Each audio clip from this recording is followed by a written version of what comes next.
Can we get the lights a little brighter? I usually picture everyone naked, but my sister's here tonight. My girlfriend's here actually too, and you don't want me picturing her naked right now, unless you want my skit to end prematurely. So I'm catering. I own a catering company. I'm a chef, and usually drive around in my little tiny Ford Transit Connect van, trying to be the nice guy around town as I'm scrambling for getting everything that I need at the last minute for all our orders and such. And just so happened that last Friday I was needing my 2 items at the market. Busy day apparently from what the parking lot looked like. And here I am pulling in, and the one spot open, apparently the person next to my space decided that it was okay for them to park over both double lines and impede my parking spot. Being the Virgo that I am, I parked directly into my space perfectly, but I only left this much room for her to get back in the car. With 2 items, I figured I'd be back no time and wouldn't have to worry about it. But was I wrong? I literally just turned around and clicked my door shut as she walked right by me. Perfect time for me to be polite and say, would you like me to back out a little bit so you can get in there? But no, I watched this woman struggle. I watched her go from housewife to contortionist, doing the latest dance craze, wiggling into the car. It was entertainment at best. Watching, I was an asshole. It felt good. But I tried to redeem myself. So of course, after I got my 2 items, I look over, there's 2 cashiers open this day, and one of them, on the left, had a woman with a shopping cart. I've never seen so full. This thing was billowing over with more shit than I thought they even carry in the store. So much so, twice the height of the cart. I couldn't even see the cashier. It really rivaled those reality shows where you run through the supermarket. I couldn't even put a pack of gum on top. That's how big it was. Fascinating, to be honest. So of course the other cashier, empty. I'm like, well, that's where I'm going. And as I turn around, I nearly ran over and bumped into these 2 elderly ladies, both in hooded cloaks and chains and carrying just a few bottles of wine in their hand. I mean, they were so old. I mean, it was like looking at grape skin, So I was just like, you might as well go ahead and try to redeem myself for being the asshole and do something nice for a change. So please, go ahead.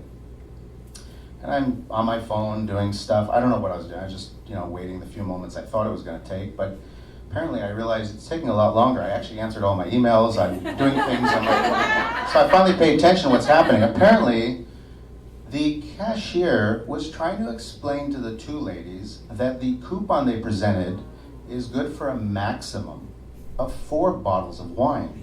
And I look at the conveyor belt, there's 7.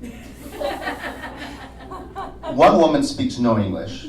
The other probably spoke about as many words as there were bottles. But to give you some perspective of how long this whole transaction took place, I look over and her shopping cart's empty. I'm like, whoa. So I naturally leap into that line, only to realize too late that the poor cashier that just rang up all 107 items now has to bag them. So I turn around and 2 more people are in my line. So I'm just screwed. I'd be the nice guy and here I am, I'm getting screwed. So might as well be the asshole more often, right? Or just be quicker in my day, get up 30 seconds earlier and I'd miss all this activity. Procrastination is one of my downsides. I mean, it's like I could be at work 8 hours, I'm like, fuck, it's too late to start now. But the supermarket's not the only place where I could be an asshole. I mean, a nice guy. I was at the bank about 2 weeks ago, and usual, the long, 9-person line that we're all in. By the time I get to the front, I got eagle eyes on every teller window. Who's next? I don't want to be that one person that delays a millisecond when everybody's like, you can go now. I know I can go, I can see. The handicapped teller, all the way at the end, closest to the front door, is the next one available. So I do the same thing, leap out into the line. I didn't see him there, but apparently there was an old guy. So old, he didn't even wait in line. He literally came in, looked like he came right from a home, taking half steps, carrying what should have been like the microphone stand on wheels with some bags hanging on it like this. Teller must have felt bad for him because she immediately took him, and I'm just what do I do? I left the line, I lost my first spot. I didn't even know if he was going to make it out of the bank, that's how old he was. I'm like, you know what, I got more time than you, why don't you go ahead? I'll be the nice guy now. So that happened at the bank. I mentioned my girlfriend's here. Yes, you all can meet her later. You know, and we have one of those philosophies in our relationship that's it's like the don't fuck me in the morning and then we'll have a good time at night. Luckily the show's at night, that's why I took this class.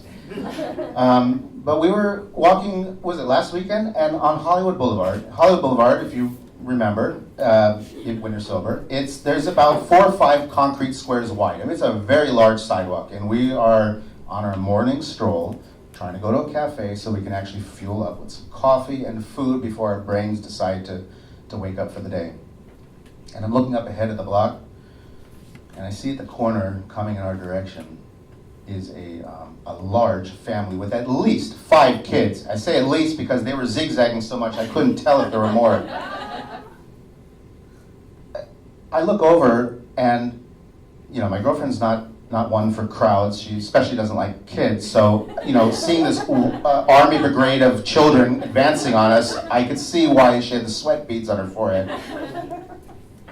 You know, the first time this happened, I started to strategize. I'm like, what do we do in these scenarios? We're trying to get somewhere. We don't want to interact with anyone yet. We haven't had our coffee. I think about the mail carriers. You know, they carry around spray for attacking dogs. But these are kids, and you can't really use spray on them. It really doesn't work. Parents aren't happy about that. So like, what do? You take a box of cookies and shake, throw it at the wall? No, I figured it out. It took me a while, but I figured it out. Where have you seen violence with kids? Piñatas.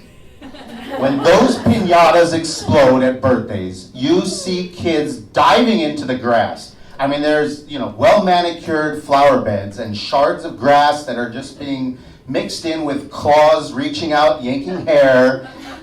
I'm one of those proud dads back there like, yeah, good job, you're over there in the middle. Yeah, go grab it. Or, yeah, we're going to do well now tonight with all that sugary stuff. Piñatas, and that's like the one best place. You know, that's what you need. That's why I start carrying around one of these things now. You know, carry one of these little piñatas everywhere I go. Keeps us away from those advancing kids. But it's also interesting. I know I counted how many howls when I said my girlfriend's here, and I can imagine it goes beyond just this place, because we'll go out to eat, and you know, sometimes we dress up. You know, not like tonight, but sometimes we look good, and we're at a place, and like, you know, would you mind taking a picture? You know, I asked the server, for example, and this is a true story. 2 nights in a row at a restaurant, I asked, please take a picture. I look at the picture to make sure it's, you know, she is perfectly centered. You know, like crosshairs. Right in the middle, my hair's cut off on one, my arm's missing on another. I'm forgotten. I'm not even in there.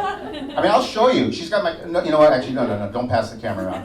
But there are literally 2 pictures in there from 2 nights in a row, and it's just mind-boggling that I'm not even there.